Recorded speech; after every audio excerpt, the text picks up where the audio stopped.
Certains affirment que les marins disparus en pleine mer sont capturés par ces âmes en peine, condamnés à protéger les secrets de leur civilisation engloutie.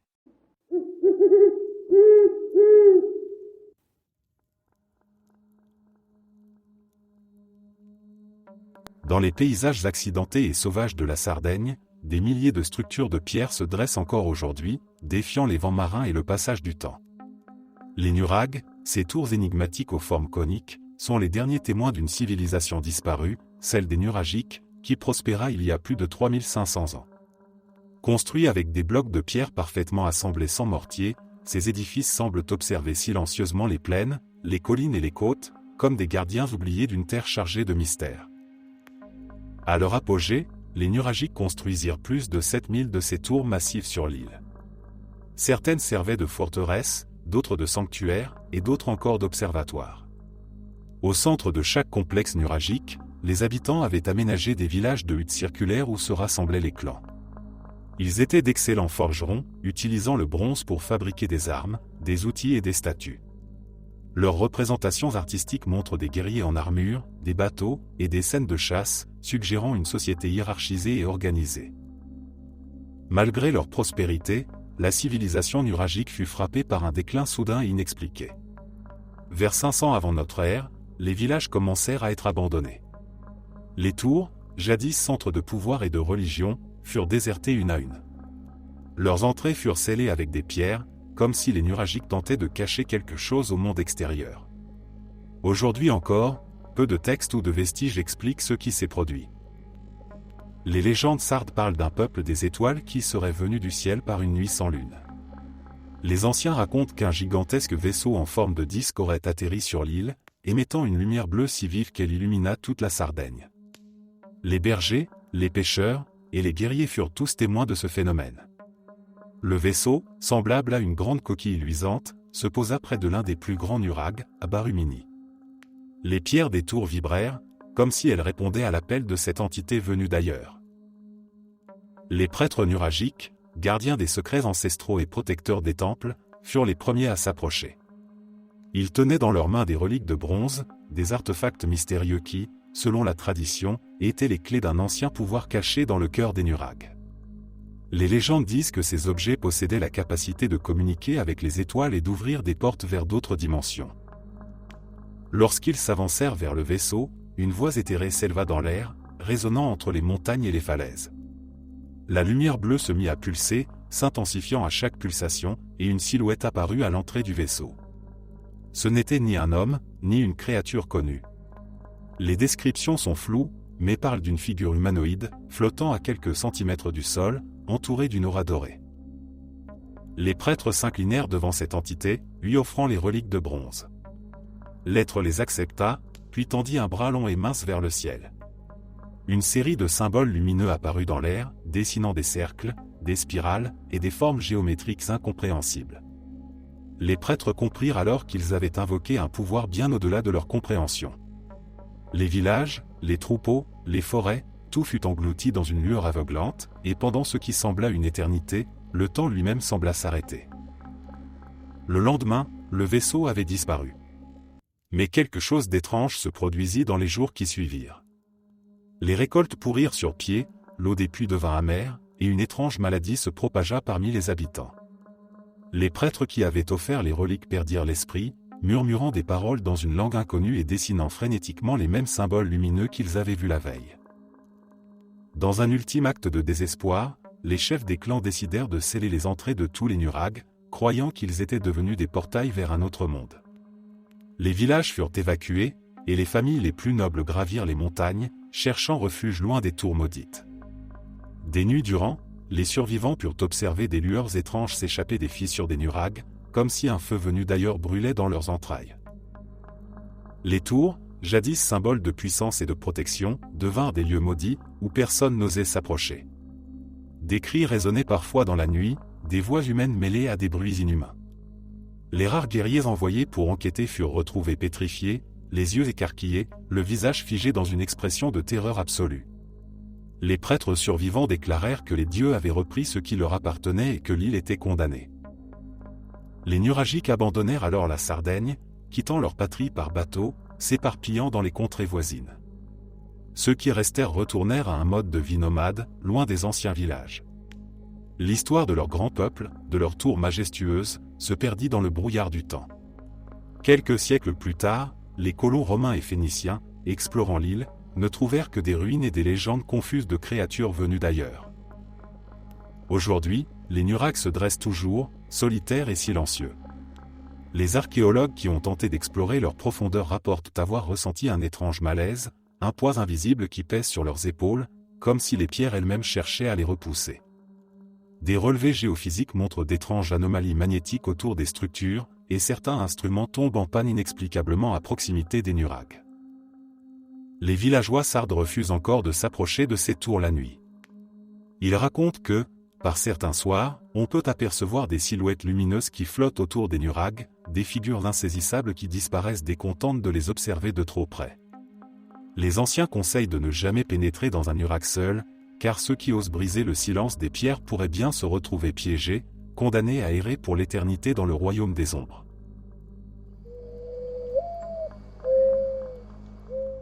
Quelque part dans l'étendue poussiéreuse de la vallée de l'Indus, gît Mohenjo-Daro, une cité en ruine dont le nom signifie le monde des morts.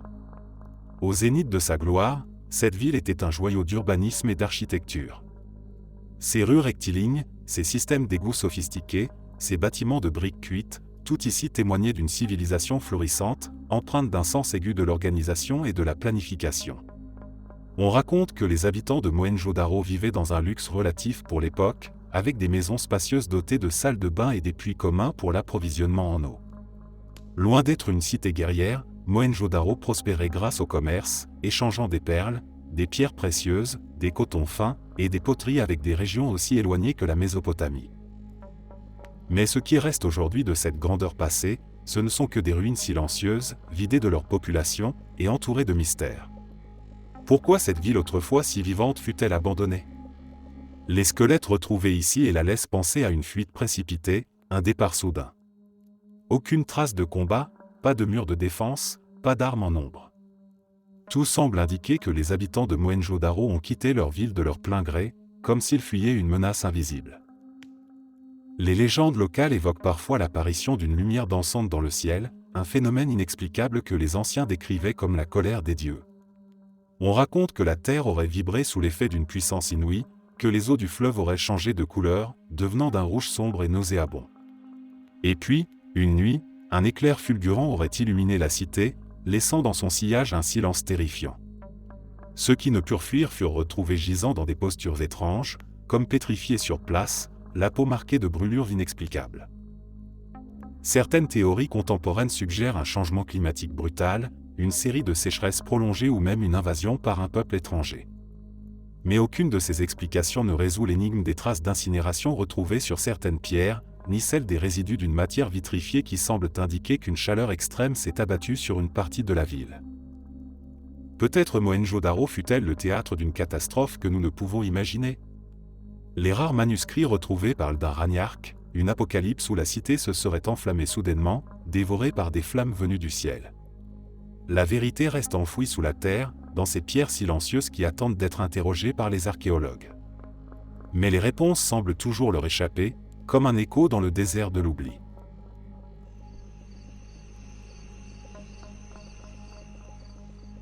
Il y a de cela des siècles, la jungle dense du Yucatan abritait une civilisation d'une beauté inégalée, les Mayas. Peuple d'astronomes, de mathématiciens et de bâtisseurs, ils créèrent des cités flamboyantes dont les pyramides, à la silhouette gracieuse, se dressaient fièrement au-dessus de la canopée.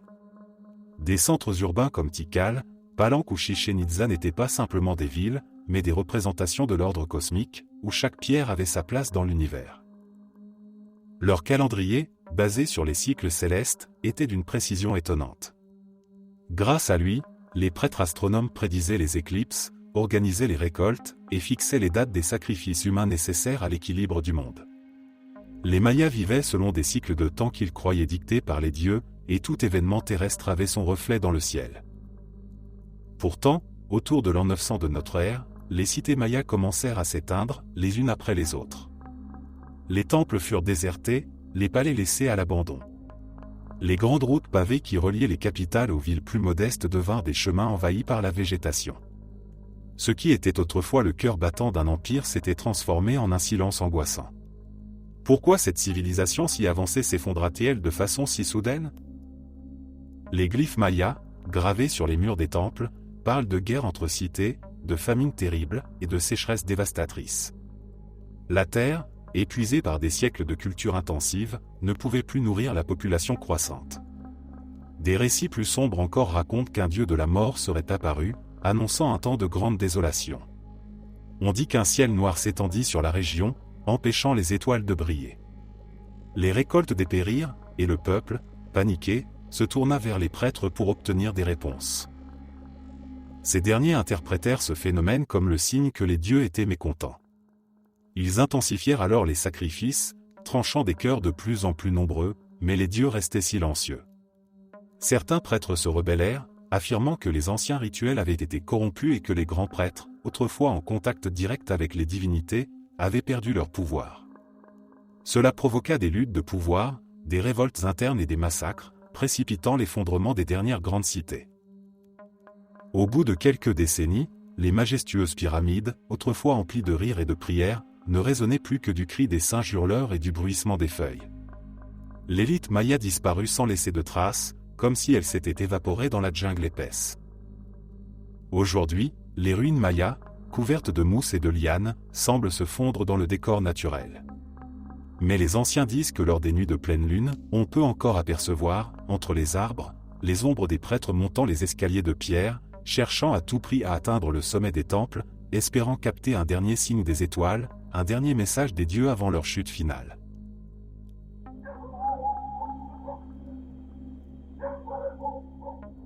Aux confins de la jungle cambodgienne, les ruines d'Angkor témoignent de la grandeur passée des Khmers, bâtisseurs d'un des plus grands empires d'Asie du Sud-Est. De l'an 800 jusqu'au début du XVe siècle, ils régnèrent sur un territoire immense, de l'actuel Laos jusqu'à la Thaïlande et au Vietnam. Angkor Wat, le joyau de leur civilisation, fut construit non seulement comme temple, mais aussi comme centre cosmique, reflet terrestre du mont Méru, la demeure des dieux hindous. Les Khmers sculptèrent des dizaines de temples entourés de douves, créant un labyrinthe de pierres entrelacées de canaux et de bassins. Les sculptures, finement gravées, représentaient des divinités, des créatures mythologiques et des scènes de la vie quotidienne. L'harmonie et la précision de l'architecture khmer étaient telles que chaque pierre semblait murmurée par les dieux eux-mêmes. Angkor Thom, Bayon, Taprom, chaque temple rivalisait de splendeur avec le précédent, et la richesse de l'empire attirait des marchands et des pèlerins des quatre coins de l'Asie. Le système d'irrigation khmer, composé de vastes réservoirs et de canaux interconnectés, permettait d'exploiter au mieux les ressources de la région, assurant ainsi la prospérité agricole et la stabilité du royaume. Mais derrière cette apparente grandeur se cachaient des failles invisibles, des tensions grandissantes. Les terres, surexploitées, commençaient à montrer des signes d'épuisement. Le climat, jadis clément, devint imprévisible. Les moussons, qui autrefois garantissaient de généreuses récoltes, se firent rares, laissant place à des périodes de sécheresse prolongées. Le peuple, dépendant de ces cycles d'eau, souffrait de la famine, et le mécontentement grondait. Les annales khmères, traduites par les rares survivants de l'élite savante, parlent d'un roi en particulier, Jayavarman VII. C'est lui qui transforma Angkor en une métropole magnifique, mais son règne se termina dans un bain de sang et de larmes. Obsédé par la construction de monuments toujours plus majestueux, il exténua ses sujets par des corvées incessantes et des guerres contre les royaumes voisins. Les ressources de l'empire furent drainées, et les hommes, épuisés par le labeur et les batailles, commencèrent à se révolter. Un soir, alors que le crépuscule embrasait le ciel d'Angkor, une étrange lueur apparut à l'horizon. Des éclairs rouges et dorés zébraient le firmament, formant des figures spectrales au-dessus des temples. Les prêtres, affolés, interprétèrent ce phénomène comme un présage d'une catastrophe imminente. On raconte qu'une entité apparut à Jayavarman VII, le sommant d'abandonner les temples pour éviter la malédiction qui allait s'abattre sur Angkor.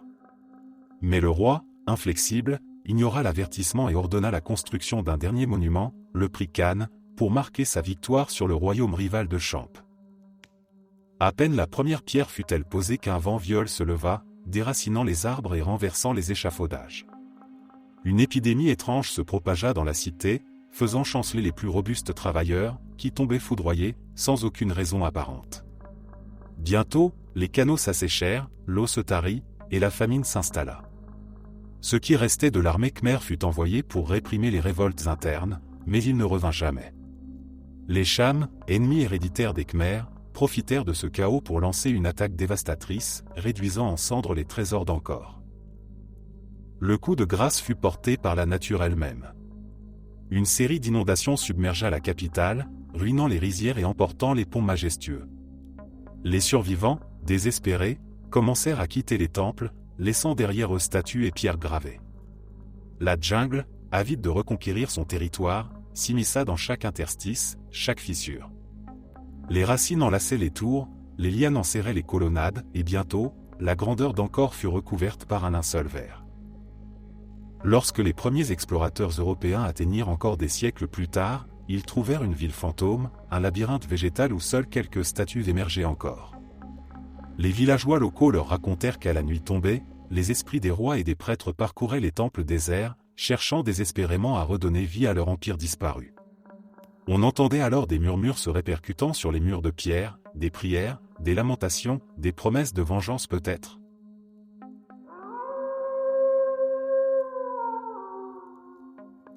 Dans la moiteur suffocante des forêts de la côte du golfe du Mexique, les Olmecs bâtirent une civilisation qui, bien avant les Aztèques et les Mayas, fut considérée comme la culture mère de la Mésoamérique. Entre 1400 et 400 avant notre ère, ils érigèrent d'énormes têtes de pierre, certaines atteignant 3 mètres de hauteur et pesant plusieurs tonnes.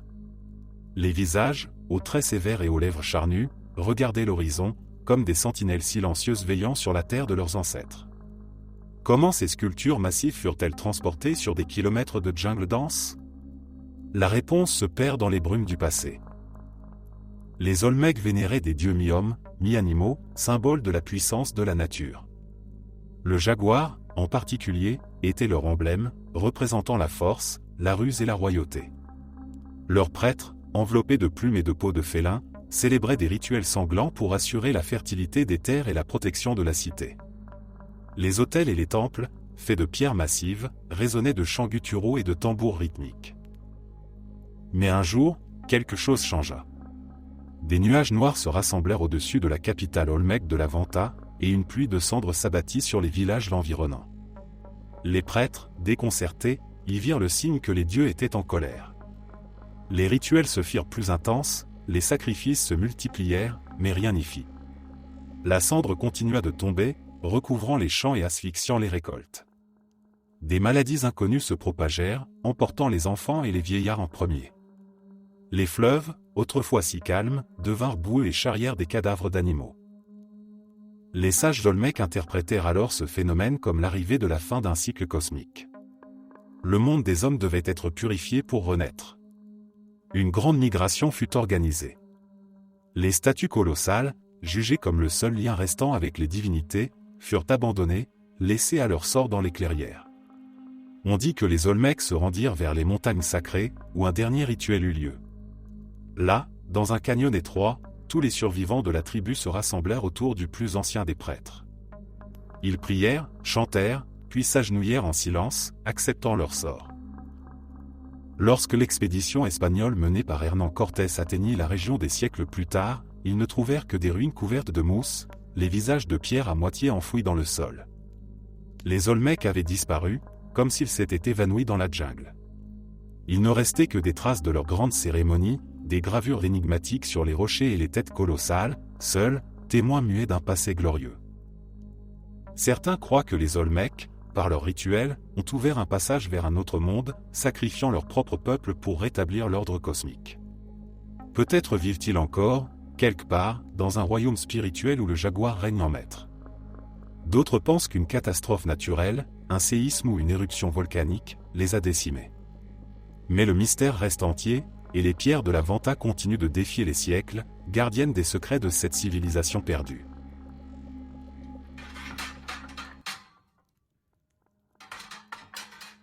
Au cœur du désert saharien, bien avant la construction des pyramides égyptiennes, une communauté énigmatique s'installa près d'un lac aujourd'hui asséché, à Nabta Playa. Ces pasteurs du néolithique, qui vécurent il y a plus de 7000 ans, développèrent une connaissance astronomique surprenante. Ils érigèrent des cercles de mégalithes et des alignements de pierres orientés vers les solstices et les étoiles. À une époque où la boussole et le télescope étaient inconnus, ils parvinrent à dresser des cartes célestes d'une grande précision, guidant les âmes des morts vers leur demeure éternelle. La région de Nabta Playa, aujourd'hui stérile et inhospitalière, était à l'époque une zone fertile, riche en gibier et en végétation. Les habitants élevaient des troupeaux de bétail, cultivaient des plantes médicinales et échangeaient avec d'autres groupes nomades.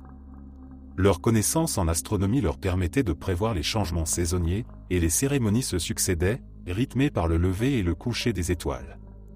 Leurs observatoires rudimentaires témoignaient d'une maîtrise de l'univers qui aurait dû leur assurer une prospérité durable. Pourtant, en l'espace de quelques générations, Nabta Playa fut soudainement désertée, laissant derrière elle des alignements de pierres solitaires et des stèles gravées de symboles mystérieux. Pourquoi ce peuple, dont les vies étaient si intimement liées au ciel, décida-t-il d'abandonner cette terre sacrée? Les récits anciens, transcrits plus tard par les voyageurs arabes et égyptiens, évoquent une trahison du ciel. Une nuit, alors que les pasteurs observaient les étoiles, une constellation apparut, inconnue jusqu'alors. Les sages de Nabta y virent un signe, une étoile brûlante, teintée de rouge sang, qui brillait de plus en plus fort chaque nuit. Elle semblait croître à vue d'œil, s'élevant plus haut dans le ciel, tandis que les autres étoiles vacillaient comme si elles craignaient sa lumière. Les anciens prophètes interprétèrent cela comme l'arrivée d'une divinité destructrice, venue annoncer la fin de l'équilibre cosmique. Peu après l'apparition de l'étoile rouge, des tempêtes de sable d'une violence inouïe commencèrent à balayer la région. Le sol, autrefois fertile, se durcit, craquelant sous la chaleur étouffante. Les sources d'eau se tarirent une à une. Le vent soufflait sans relâche, rendant l'air irrespirable, et de nombreuses bêtes moururent, frappées par la soif et la famine. Les prêtres de Nabta tentèrent de conjurer la malédiction par des sacrifices rituels, des animaux, puis des enfants, et enfin, les plus jeunes des prêtresses furent offerts à la terre desséchée. Mais les dieux restèrent silencieux. Alors que les tempêtes devenaient de plus en plus fréquentes, les pasteurs comprirent qu'ils ne pouvaient plus rester. Un matin, tous ceux qui avaient survécu au cataclysme prirent leur maigre possession et partirent, guidés par l'étoile rouge, espérant trouver une nouvelle terre d'asile où le ciel et la terre seraient de nouveau en harmonie. Les mégalithes qu'ils laissèrent derrière eux demeurèrent, seuls témoins de leurs prières et de leur désespoir. Les archéologues modernes, perplexes, ont découvert des résidus de matière vitrifiée sur certains des mégalithes de Nabta Playa, suggérant qu'un événement de grande chaleur, possiblement une météorite ou une éruption solaire d'une intensité inhabituelle, aurait pu transformer le climat de la région, rendant toute vie impossible. Les échantillons de sol analysés montrent des traces de radiation qui ne semblent pas correspondre aux activités humaines. Certains avancent que les habitants de Nabta Playa, face à une menace astronomique qu'ils ne pouvaient comprendre, ont voulu sceller cette force cosmique dans le désert en érigeant les mégalithes selon des alignements précis. Un dispositif pour emprisonner le pouvoir destructeur de l'étoile rouge, avant de partir en exil. Leur départ précipité aurait marqué le début de légendes sur des peuples mystérieux qui comprenaient les cieux mieux que quiconque. Aujourd'hui, les pierres de Nabta Playa, dressées au milieu du néant, regardent encore les étoiles chaque nuit. Elles semblent attendre quelque chose, peut-être la réapparition de cette étoile, ou le retour des descendants de ceux qui les érigèrent. Certains chercheurs qui campèrent sur place rapportent avoir vu, par certaines nuits, des lueurs étranges au sommet des mégalithes, comme si un feu invisible courait le long des pierres. Les tribus nomades évitent le site, affirmant qu'il est hanté par les âmes de ceux qui ont défié le ciel. Ainsi, Nabta Playa demeure une énigme millénaire, où le sable du désert cache encore des secrets qu'aucun télescope ne pourra jamais révéler. Par-delà l'océan Pacifique, au milieu d'une étendue d'eaux infinies, les légendes parlent d'un continent oublié, englouti par les flots il y a des millénaires, Mu. Cette terre mythique, mentionnée dans les récits de peuples aussi divers que les Polynésiens, les Japonais et les Mayas, aurait abrité une civilisation d'une sophistication inégalée. Mu, dit-on, était le foyer de peuples qui possédaient des connaissances prodigieuses en matière de médecine, d'astronomie et de technologie perdue. Leurs cités étaient des merveilles d'architecture, bâties de blocs de pierre cyclopéens si bien ajustés que même une lame de couteau ne pouvait se glisser entre eux. Les habitants de Mu, également appelés les Muviens, vénéraient un panthéon d'êtres célestes qui auraient descendu du ciel pour leur enseigner les arts et les sciences. Leurs prêtres, capables de manipuler les forces naturelles, utilisaient des cristaux géants pour capter l'énergie de la Terre et du Soleil.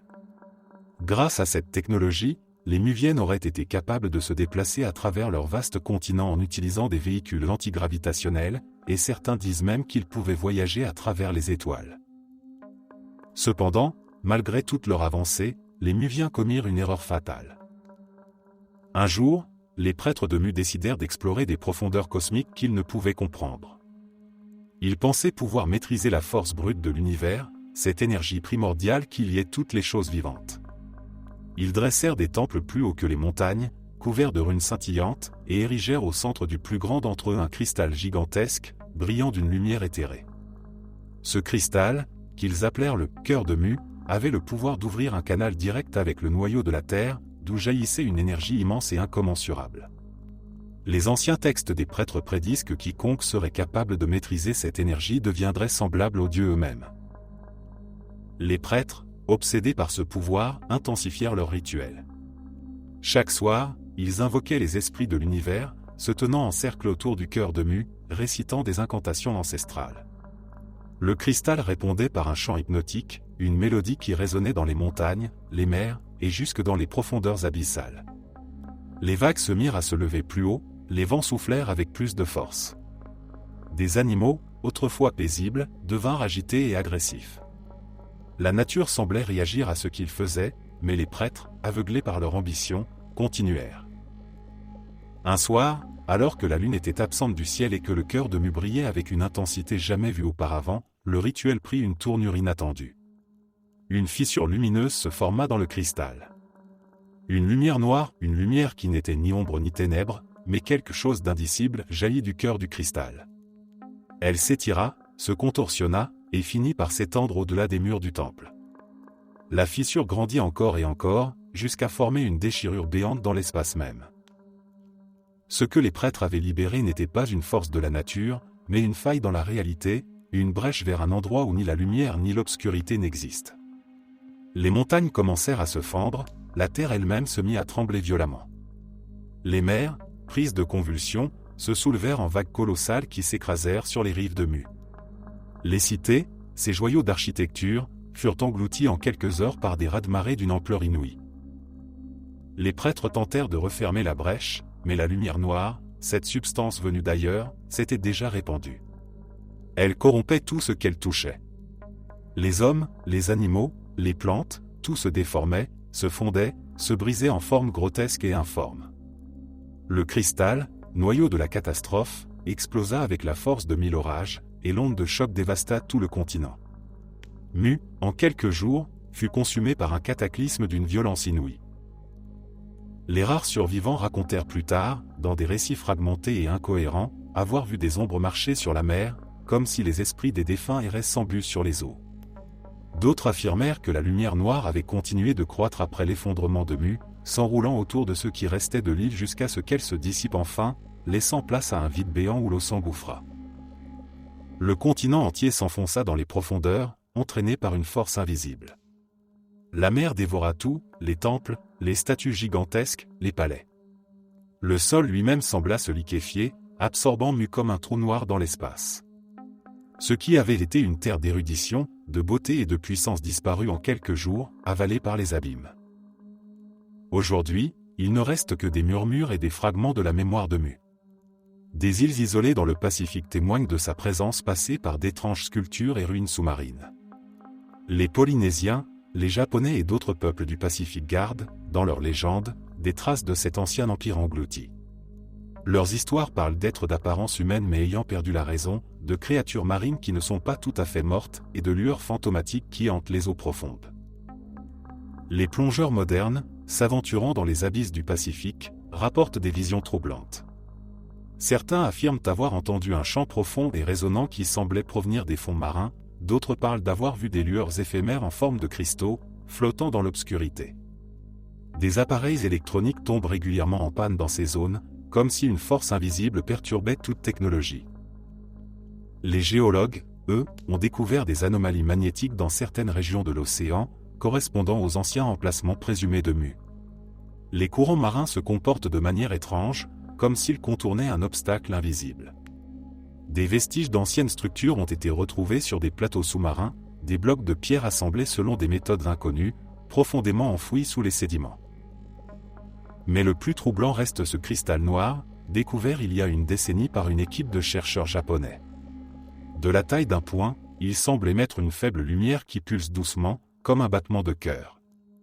Les analyses n'ont pu déterminer sa composition exacte, et les scientifiques qui l'ont approché rapportent avoir fait des rêves étranges, des visions d'une ville noyée où des silhouettes flottaient parmi des tours noires et brisées. Les îles environnantes, autrefois habitées, ont été peu à peu désertées. Les habitants murmurent que la lumière noire est revenue, qu'elle appelle les âmes de ceux qui osent s'approcher. Ils racontent qu'à la nuit tombée, on peut encore apercevoir les ruines de Mu, s'élevant brièvement à la surface de l'eau, avant de disparaître de nouveau sous les flots, comme un mirage maudit. Les anciens disent que Mu n'est pas tout à fait mort, que ses prêtres veillent encore, prisonniers d'un royaume entre les mondes. Leurs esprits, fusionnés avec la lumière noire, errent sans fin, cherchant à refermer la brèche qu'ils ont ouverte par leur arrogance. Et si un jour, un fou tentait de les libérer, la lumière noire engloutirait non seulement le Pacifique, mais le monde entier, plongeant tout dans un néant où la réalité elle-même serait dissoute.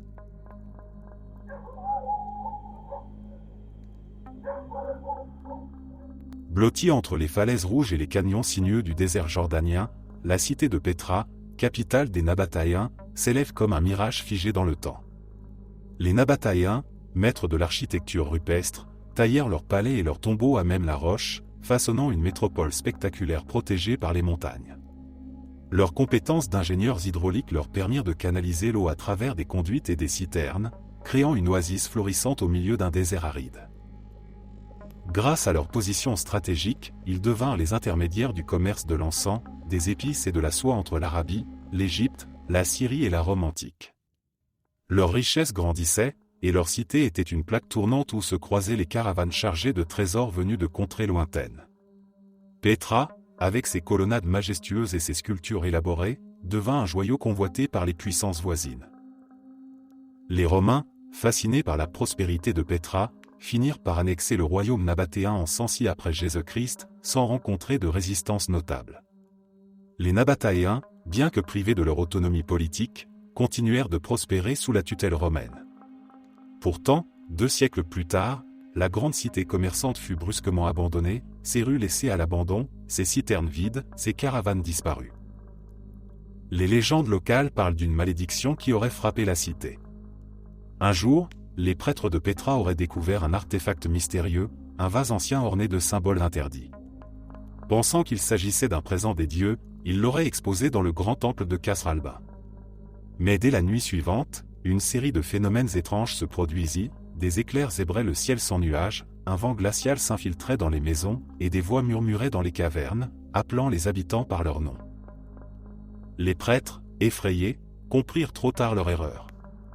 Le vase n'était pas un cadeau des dieux, mais un portail vers un autre monde, une porte qu'ils avaient imprudemment ouverte. Un mal ancien se répandit dans la cité.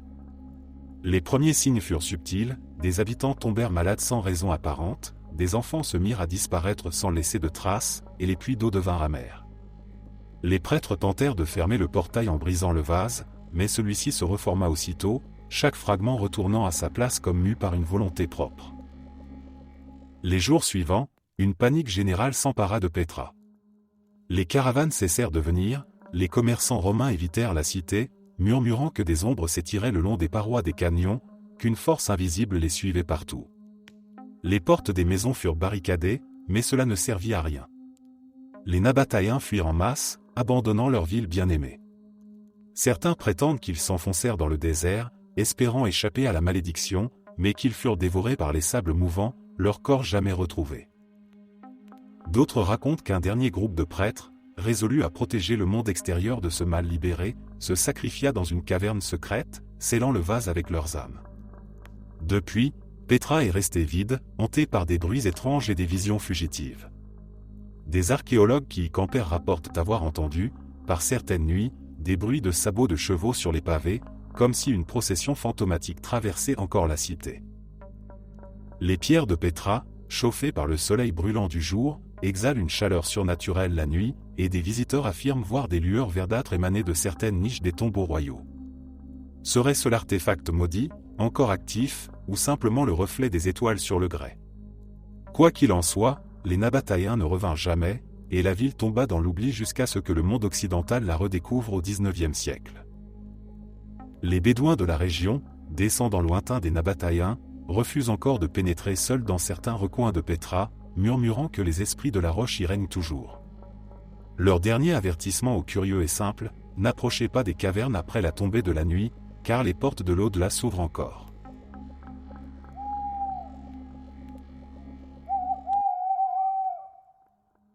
Perdue au cœur du Pacifique, l'île de Pâques est une énigme flottante. Baptisée par les Polynésiens Rapa Nui, cette terre isolée est célèbre pour ses gigantesques statues de pierre, les moai. Sculptés dans le tuf volcanique, ces visages austères aux regards inexpressifs se dressent sur l'île comme des gardiens figés, témoignant du génie et de l'obsession de leur créateur. On estime que les moai, pesant chacun plusieurs tonnes, ont été transportés sur des kilomètres depuis les carrières situées à l'intérieur des terres, par une population qui ne possédait ni roues, ni bêtes de trait. La civilisation qui bâtit ces colosses vivait autrefois dans une prospérité relative, organisant la pêche, l'agriculture et les cérémonies religieuses autour du culte des ancêtres. Mais il y a des siècles, l'équilibre de cette société fut bouleversé, et la population déclina de manière soudaine et inexpliquée. Pourquoi ces bâtisseurs de pierre, si ingénieux, ont-ils abandonné leur village et leurs rituels ? Les légendes locales parlent d'un temps où les Rapa Nui vivaient en paix, partageant les ressources de l'île équitablement entre les clans. À l'époque, l'île était recouverte de forêts luxuriantes, et la mer regorgeait de poissons. Mais avec le temps, la compétition pour ériger des moai de plus en plus grands s'intensifia. Chaque clan cherchait à surpasser l'autre en construisant des statues plus imposantes, espérant ainsi s'attirer les faveurs des ancêtres. À mesure que cette course effrénée prenait de l'ampleur, les arbres furent abattus en masse pour fabriquer des traîneaux en bois, servant à déplacer ces géants de pierre. La déforestation massive entraîna alors un appauvrissement des sols, rendant l'agriculture de plus en plus difficile. La tension augmenta, et les clans commencèrent à se quereller pour le contrôle des maigres ressources restantes. Les moai, jadis symboles de fierté et de protection, furent renversés par les groupes rivaux dans des actes de vandalisme et de représailles. Le déclin démographique, la famine et la guerre tribale transformèrent l'île en un lieu de désolation. Mais ce n'était là qu'un début de l'effondrement de cette civilisation. Un matin, les insulaires furent réveillés par une étrange vibration venant du sol. Les plus anciens se souvenaient des récits des premiers explorateurs polynésiens qui racontaient comment, des siècles plus tôt, un grand bouleversement avait englouti une partie de l'île. Ce jour-là, des roches se mirent à rouler le long des pentes des volcans, et un grondement sourd s'éleva des profondeurs. Les pêcheurs, eux, remarquèrent que la mer se retirait anormalement loin, laissant derrière elle des poissons frétillants sur les rochers. Mais ce signe de mauvais augure fut ignoré par les jeunes générations. Les eaux revinrent, d'abord calmement, puis sous la forme d'une immense vague qui s'éleva à l'horizon. Les habitants se mirent à courir, mais la vague, rapide et dévastatrice, déferla sur les villages côtiers, emportant les cases, les plantations, et même certains moai, qui furent brisés comme de simples jouets. L'île fut partiellement submergée, et ceux qui survécurent restèrent marqués à jamais par cette nuit de chaos. Les rares anciens qui avaient échappé à la vague racontaient que les ancêtres s'étaient détournés de leur peuple, les punissant pour leur orgueil et leur vanité. Après la catastrophe, Rapa Nui n'était plus qu'un champ de ruines. Les moai, tombés face contre terre, semblaient pleurer la perte de cette grandeur disparue. Les survivants, réduits à quelques familles, vécurent repliés sur eux-mêmes, oublieux des anciens rituels et des chants sacrés. La nature reprit ses droits, mais l'île, autrefois couverte de forêts, ne retrouva jamais son éclat d'antan. Aujourd'hui, lorsque le vent souffle entre les statues abandonnées, certains prétendent entendre des murmures. Les âmes des sculpteurs, murmure-t-on, veillent encore sur les géants de pierre, attendant que quelqu'un redécouvre les vérités cachées de leur histoire. Mais l'île garde jalousement ses secrets, et seuls les moai, impassibles, continuent de défier le temps.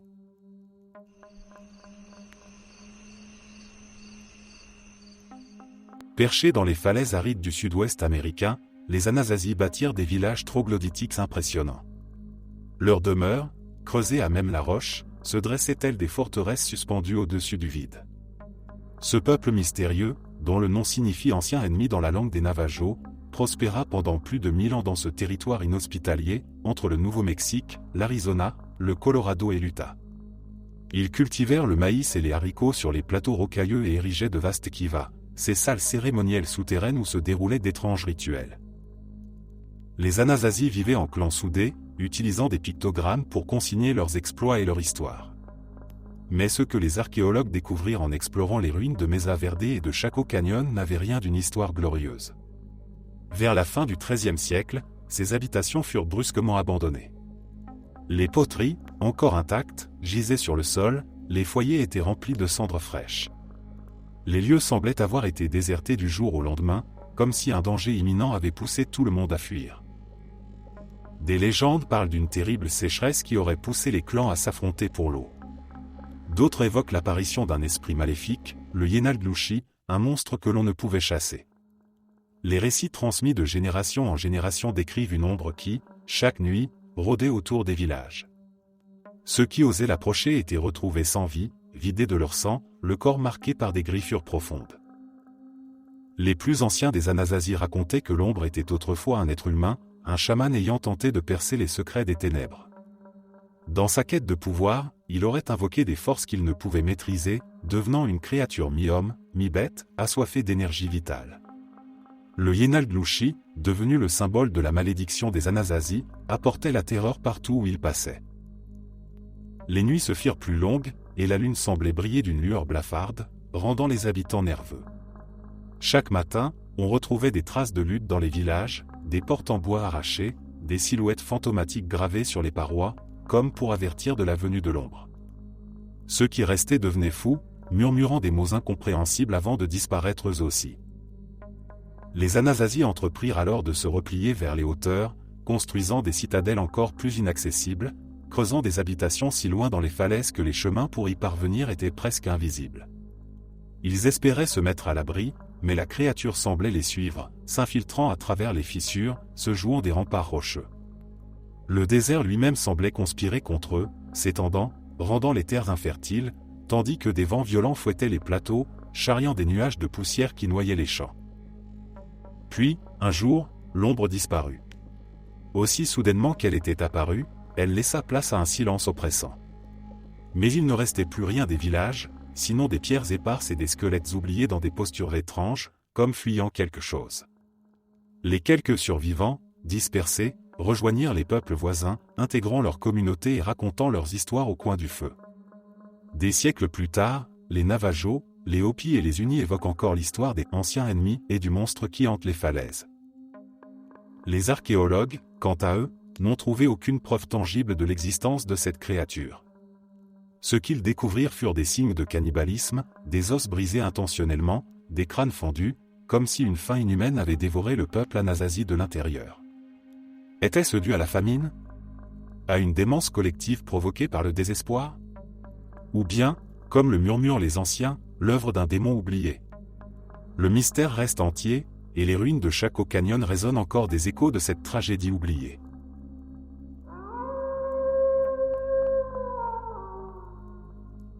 Au cœur de la mer Égée, l'île de Crète abritait la brillante civilisation minoenne.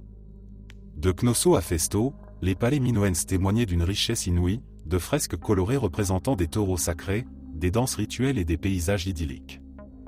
Les minoenses, experts en navigation et en commerce maritime, régnèrent sur la Méditerranée orientale pendant près d'un millénaire.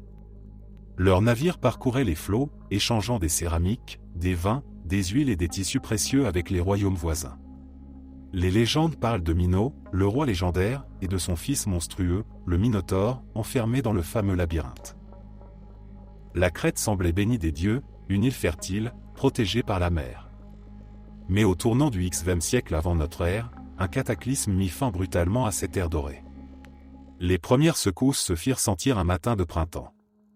Les murs du palais de Knossos tremblèrent, des jarres de vin se renversèrent, et les prêtres sortirent précipitamment de leur temple pour observer le ciel. Un grondement sourd résonnait dans les montagnes. Puis ce fut le silence, un silence lourd, pesant, comme si la terre retenait son souffle. C'est alors qu'un nuage noir s'éleva à l'horizon, grandissant à une vitesse effrayante. Les Minoenses, depuis les falaises de Crète, virent l'île voisine de Santorin se transformer en un gigantesque volcan en éruption. La mer se retira subitement, aspirée vers le cratère en furie, avant de revenir sous forme d'un mur d'eau. La vague géante déferla sur la côte nord de la Crète, emportant navires et habitations, noyant champs et troupeaux. Le palais de Cnosso, bien qu'épargné par la montée des eaux, subit de nombreux dégâts structurels. Mais ce n'était que le début de leur désastre. Les cendres et les pierres volcaniques, projetées à des dizaines de kilomètres dans les airs, retombèrent comme une pluie de feu sur l'île, ravageant les récoltes et obscurcissant le soleil pendant des jours entiers. L'air devint irrespirable, et les habitants, privés de nourriture, de lumière et d'espoir, commencèrent à se disperser. La puissance maritime minoenne fut brisée en un instant. Sans flotte, ils ne pouvaient plus commercer ni même se défendre contre les invasions. Des récits plus tardifs mentionnent que les Mycéniens, sentant la faiblesse des Minoens, lancèrent des raids sur l'île, achevant de détruire ce qu'il restait de cette grande civilisation. Les palais tombèrent un à un, les fresques se fissurèrent, et les légendes minoennes furent peu à peu englouties par l'oubli. Aujourd'hui, Cnosso, avec ses salles vides et ses couloirs enchevêtrés, n'est plus qu'une ombre de sa splendeur passée. Les archéologues y ont retrouvé des poteries brisées, des chambres à moitié remplies de cendres, et des corps enterrés sous des débris de pierre, témoignant de l'ampleur de la tragédie. Les fresques restantes montrent des scènes de panique, des femmes levant les bras vers le ciel, des prêtres tentant de calmer une mer en furie. Les mythes grecs plus tardifs, parlant du Minotaure enfermé dans le labyrinthe, sont peut-être une allégorie de cette catastrophe. Les rares survivants de cet apocalypse quittèrent l'île, emportant avec eux ce qui restait de leur savoir et de leur culture. Ils se dispersèrent dans les îles voisines, apportant avec eux les récits de la gloire passée et de la colère des dieux. On dit que certains atteignirent les côtes de la Grèce, où ils partagèrent leurs légendes avec les habitants de l'époque. Ces histoires devinrent plus tard les bases des mythes de Dédale, du Minotaure et du roi Minos, mais aussi du cataclysme d'Atlantide, qui pourrait bien être le souvenir lointain de cette éruption qui changea à jamais le destin de la Crète. Aujourd'hui, les visiteurs de Cnosso marchent entre les colonnes rouges et noires, regardent les fresques où des jeunes gens sautent par-dessus des taureaux et contemplent des scènes de vie insouciantes, figées pour l'éternité. Mais peu de gens connaissent la souffrance qui se cache derrière ces murs. Les archéologues, fouillant inlassablement les ruines, n'ont trouvé aucune trace d'un combat final, aucune indication d'une révolte populaire ou d'une guerre. Ce fut la nature elle-même qui écrasa cette civilisation, la laissant sans voix, perdue dans un tourbillon de feu et de cendres.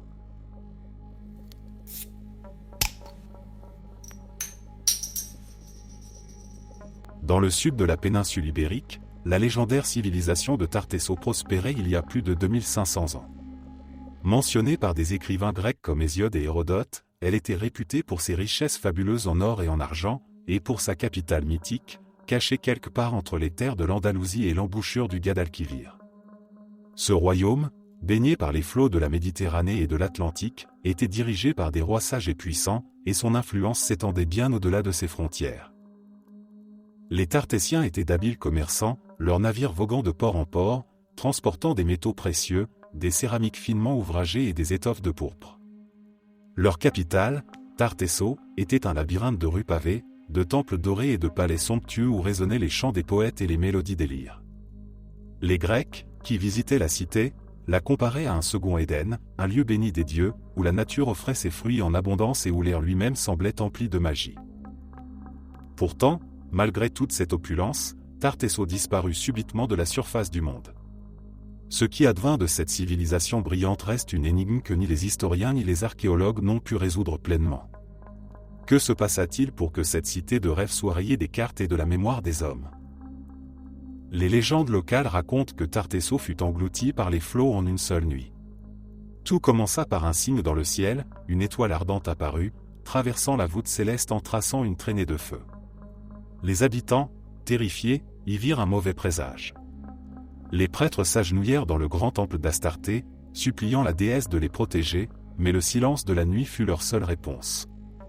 Puis, au cœur de la nuit, un tremblement de terre d'une violence inouïe secoua les fondations de la ville. Les bâtiments s'effondrèrent comme des châteaux de sable, les murs des palais se fissurèrent, et une immense fissure s'ouvrit sous le sol du temple principal. Une lueur dorée s'en échappa, et ceux qui s'y aventurèrent rapportèrent avoir vu les reflets d'un monde inversé, une cité spectrale où des formes indistinctes se mouvaient dans un silence absolu. On raconte que des prêtres et des guerriers, par centaines, se précipitèrent dans la faille, croyant pouvoir sauver Tartesso de l'intérieur. Mais aucun n'en revint. Soudain, la mer elle-même se rebella. Les flots se mirent à tourbillonner autour de l'estuaire, formant un maelstrom géant. L'eau, aspirée dans la faille, se fracassait contre les rochers, broyant tout sur son passage. Les navires tartésiens, encore ancrés dans le port, furent arrachés de leurs amarres et aspirés vers le centre du vortex, où ils disparurent dans un cri de bois brisé. L'océan entier sembla se déchaîner contre la ville, avalant les quais, les entrepôts, les rues bondées de réfugiés. Au matin, lorsque le soleil se leva, il ne restait plus rien de Tartessos. La mer, calme et limpide, recouvrait désormais ce qui avait été un joyau étincelant de la Méditerranée. Seules quelques îles rocheuses émergeaient ici et là, comme les dernières traces d'une civilisation perdue. Les survivants, réfugiés sur les hauteurs, observaient avec stupeur ce qui avait été leur foyer. Ils savaient que les dieux les avaient abandonnés, et beaucoup se jetèrent dans les flots par désespoir, espérant rejoindre l'âme de leur cité disparue. Des siècles plus tard, les pêcheurs racontent que, par certaines nuits de pleine lune, ils peuvent apercevoir les tours submergées de Tartessos scintiller sous les vagues. Des lumières dansent sous la surface, des voix résonnent, écho d'un royaume oublié. Certains prétendent qu'une partie de la ville existe encore, protégée par un sort ancien, invisible à l'œil humain. Peut-être les âmes de ceux qui furent emportés vivent-elles encore là, errant à travers les ruines englouties, incapables de trouver la paix. Les archéologues, fouillant le lit de l'ancien fleuve Guadalquivir, ont découvert des fragments de poterie, des vestiges de bâtiments, mais rien de suffisamment concluant pour prouver l'existence de Tartessos. Les textes anciens parlent d'un métal mystérieux, l'oricalque, qui brillait comme le feu et qu'on ne trouvait nulle part ailleurs. Les quelques objets en oricalque retrouvés sont exposés dans des musées, mais leur provenance reste inconnue. Les experts modernes avancent plusieurs théories, une montée des eaux due à un tsunami, une éruption volcanique ou encore un affaissement soudain du sol ayant transformé l'estuaire en marais impraticables.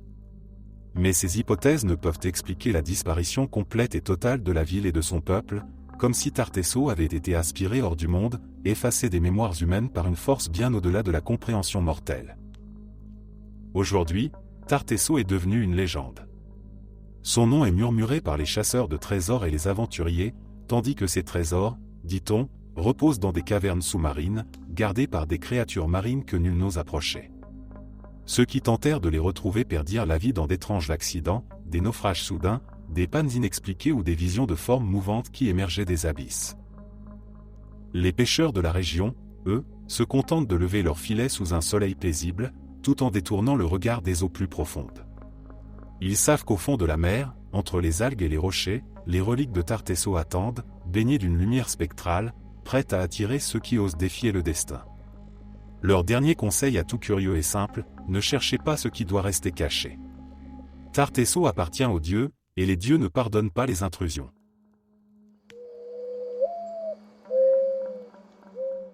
Dans les vastes plaines fertiles de l'actuelle Ukraine, de la Moldavie et de la Roumanie, une civilisation prospérait il y a près de 7000 ans. La culture Kukutni-Tripilia, l'une des plus anciennes d'Europe, bâtit de vastes agglomérations, bien avant l'apparition des premières cités mésopotamiennes. Les villages de Kukutni s'étendaient sur plusieurs centaines d'hectares, avec des habitations en bois et en argile construites selon des plans élaborés. Les archéologues ont découvert des poteries magnifiquement décorées, ornées de spirales et de motifs géométriques complexes, ainsi que des figurines anthropomorphes et zoomorphes qui témoignent d'un art et d'une spiritualité raffinée. Les Kukutniens semblaient vivre en harmonie avec la nature, cultivant le blé, l'orge et les légumineuses tout en élevant du bétail. Leur société, bien organisée, comprenait des artisans, des guerriers et des prêtresses. Le centre de chaque village abritait des édifices plus grands, peut-être des temples ou des lieux de rassemblement pour les conseils des anciens. Pourtant, malgré cette prospérité, la culture Kukutni-Tripilia disparut subitement, laissant derrière elle des villes entièrement brûlées et des objets brisés, éparpillés dans la cendre. La disparition des Kukutni-Tripilia est l'un des plus grands mystères de l'archéologie européenne. Les chercheurs, fouillant les sites abandonnés, ont découvert des dizaines de villages réduits en cendres, comme si une main invisible avait orchestré leur destruction simultanée. Pourquoi cette civilisation, qui ne semblait pas menacée par des invasions extérieures, choisit-elle de détruire elle-même ses habitations et ses sanctuaires? Les légendes locales, transmises de génération en génération, parlent d'un grand incendie qui se propagea à travers les plaines, un feu surnaturel qui consumait tout sur son passage sans jamais faiblir. Le ciel, disent-elles, s'emplit d'une fumée noire qui obscurcit le soleil pendant des jours. Les survivants affirmaient que la terre elle-même semblait maudite, crachant des flammes du sol, rendant toute vie impossible. Les anciens murmurèrent que les dieux avaient été provoqués par un acte impie, un rituel oublié qui avait brisé l'ordre cosmique. Des fouilles plus récentes ont révélé des vestiges curieux, des traces de céramique vitrifiée, des amas de métal fondu, des pierres éclatées comme sous l'effet d'une chaleur intense. Certains chercheurs pensent que ces signes indiquent un type de combustion que les techniques de l'époque ne pouvaient provoquer. Un incendie causé par des sources inconnues, une technologie ou une force naturelle au-delà de la compréhension humaine.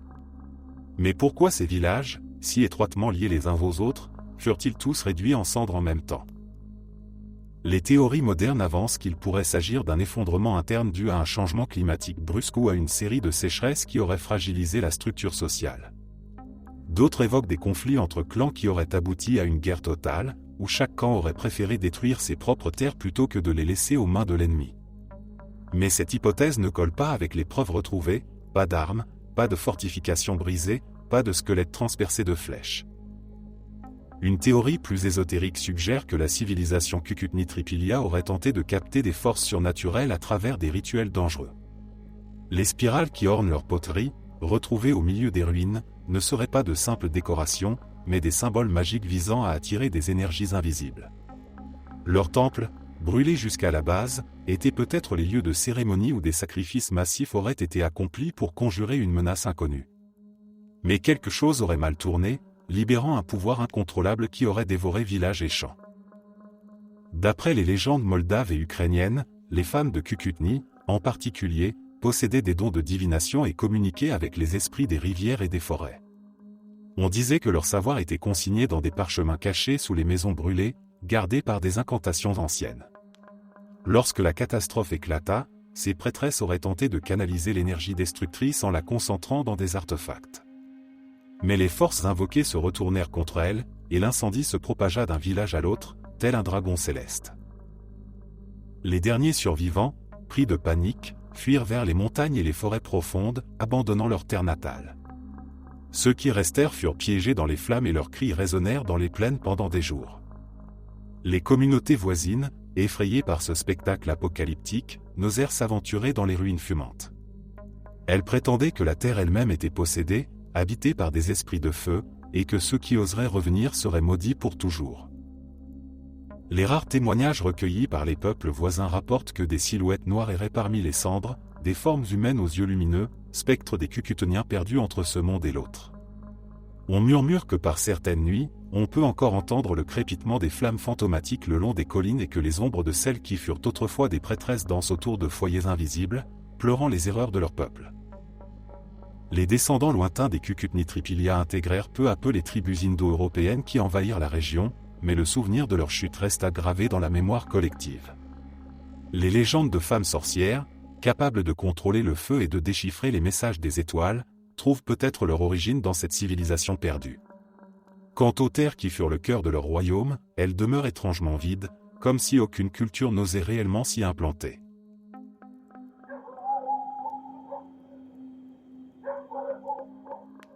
Dans les canyons et les mésas du sud-ouest des États-Unis, le peuple uni bâtit une culture aussi complexe qu'intrigante, s'élevant au rang des sociétés les plus mystiques du continent nord-américain.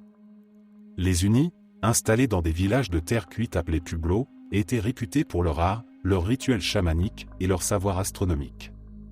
Leurs légendes parlent d'un temps où ils descendaient des étoiles, guidés par les esprits des ancêtres, vers des lieux sacrés où la terre et le ciel se rejoignaient. Les Unis possédaient un sens aigu de la géométrie sacrée, construisant leurs habitations et leurs lieux de culte en alignement avec des points spécifiques de l'horizon. Des siècles durant, ils vécurent en harmonie avec la nature, interprétant les mouvements des astres comme autant de messages envoyés par les dieux. Leurs fêtes, leurs danses et leurs cérémonies étaient toutes organisées selon les cycles célestes. Les Unis observaient les étoiles avec une minutie qui impressionnerait même les astronomes d'aujourd'hui.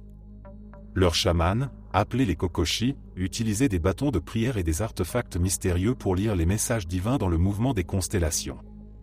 Les récits disent qu'ils connaissaient les éclipses des années à l'avance et pouvaient prédire avec précision les changements de saison et les apparitions de comètes.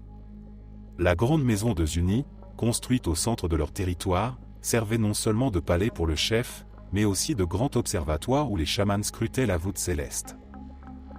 Cependant, vers le XVe siècle, les traces de cette grande civilisation s'estompèrent soudainement, comme si les unis avaient simplement cessé d'exister.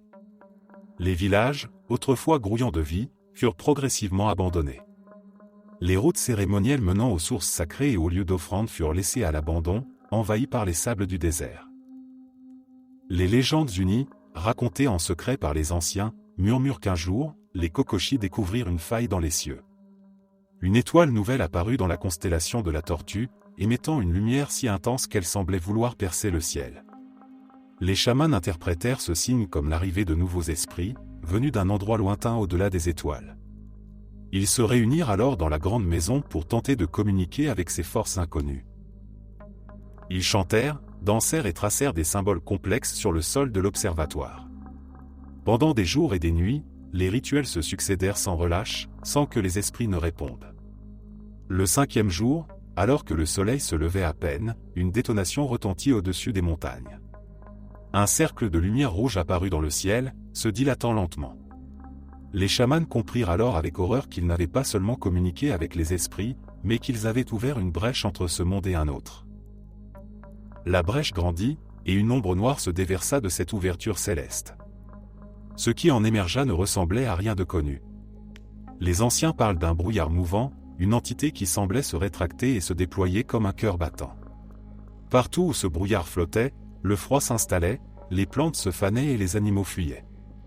La créature semblait absorbée par la lumière des étoiles, dévorant la clarté du ciel. Les unis, terrifiés, supplièrent les Kokoshi de refermer la brèche, mais il était déjà trop tard. Chaque nuit, le brouillard noir s'étendait un peu plus, enveloppant les villages dans un silence glacial. Les chamans, se rendant compte de leur erreur, se retirèrent dans les montagnes pour tenter un dernier rituel, mais ils ne revinrent jamais. Les unis, désespérés, se mirent à brûler leur propre maison, pensant qu'il fallait purifier la terre et effacer les traces de leur présence pour que la créature ne les retrouve pas. Les rares récits qui subsistent affirment que les derniers unis se réfugièrent dans un canyon secret, l'endroit le plus sacré de leur peuple, où se trouvait un ancien autel fait d'étoiles fossilisées. Là, ils auraient accompli un ultime rituel, fusionnant leurs âmes avec la terre et le ciel pour sceller définitivement la brèche. On dit qu'ils devinrent les veilleurs du vide, des esprits errants veillant sur le passage entre les mondes, empêchant quiconque de libérer à nouveau l'entité.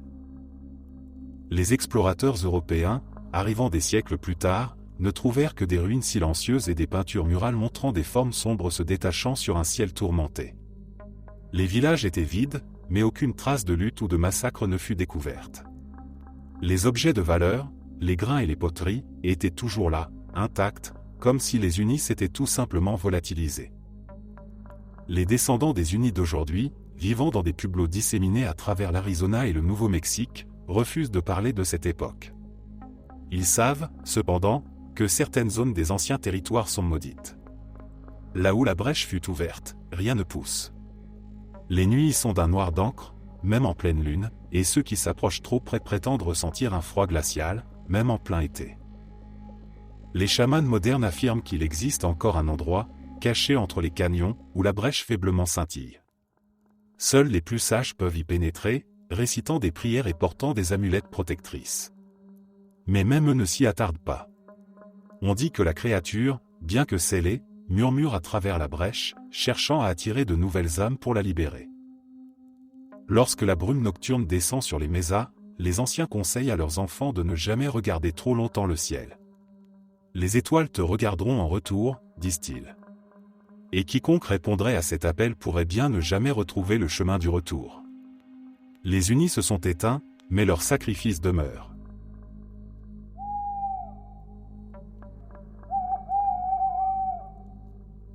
À la lisière du Sahara, sous un soleil implacable et entre des dunes mouvantes, se cachait autrefois le mystérieux royaume de Yam, une civilisation oubliée mentionnée brièvement dans les textes égyptiens anciens.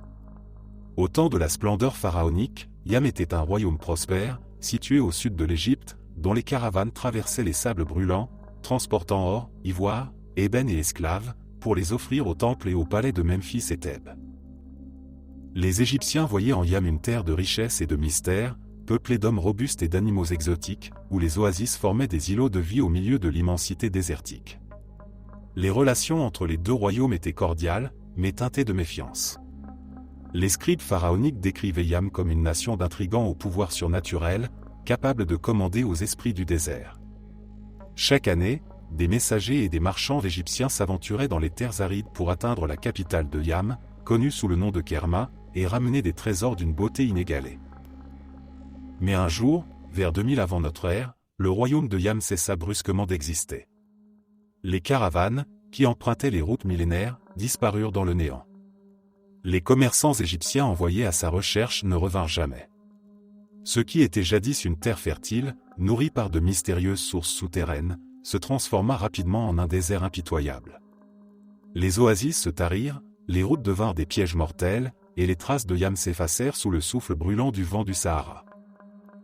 Les Égyptiens envoyèrent des expéditions pour retrouver Yam, mais chaque tentative se solda par un échec. Ceux qui revenaient racontaient des histoires de mirages, de dunes qui changeaient de forme, et de voix fantomatiques qui semblaient les appeler dans le sable.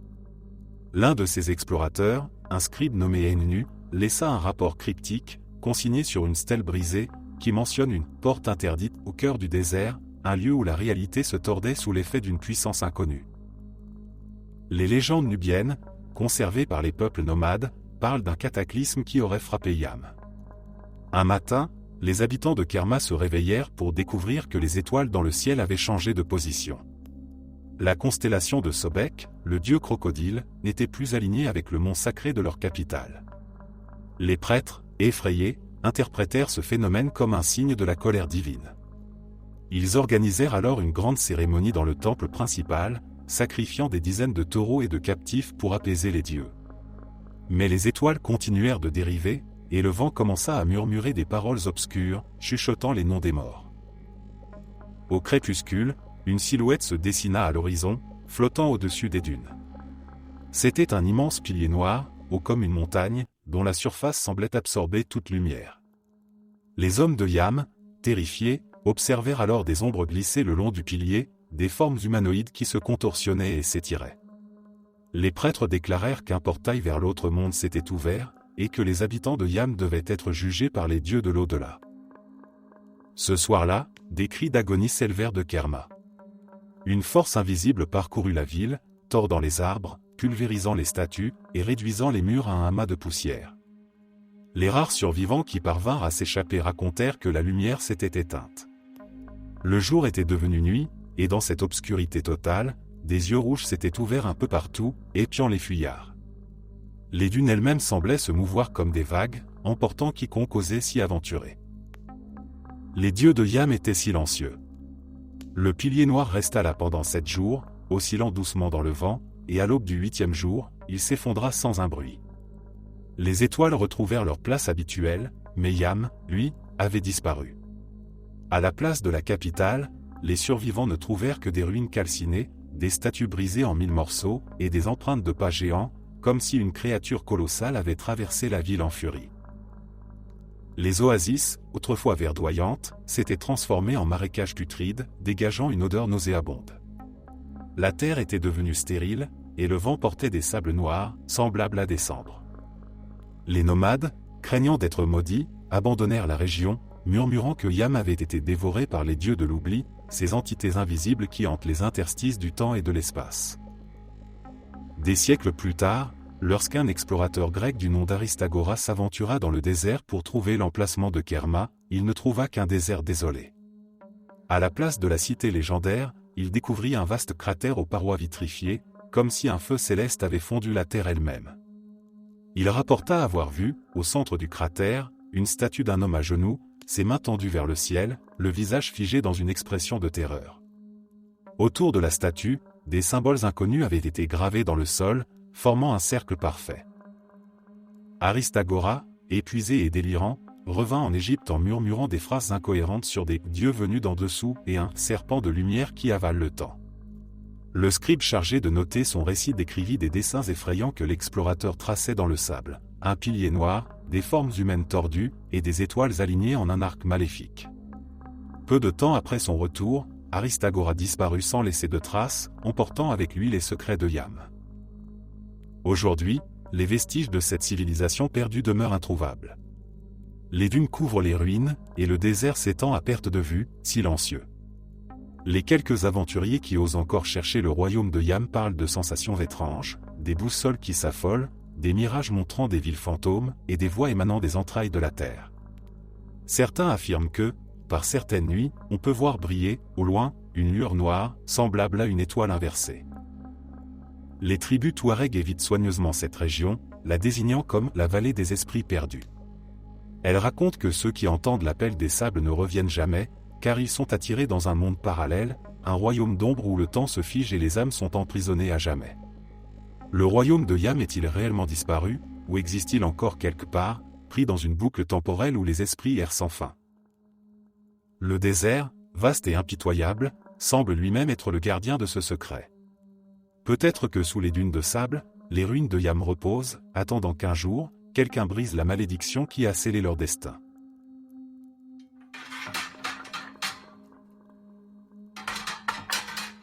L'Atlantide, ce nom résonne comme une mélodie ancienne, une promesse d'un monde utopique érigé par des êtres à la sagesse incommensurable.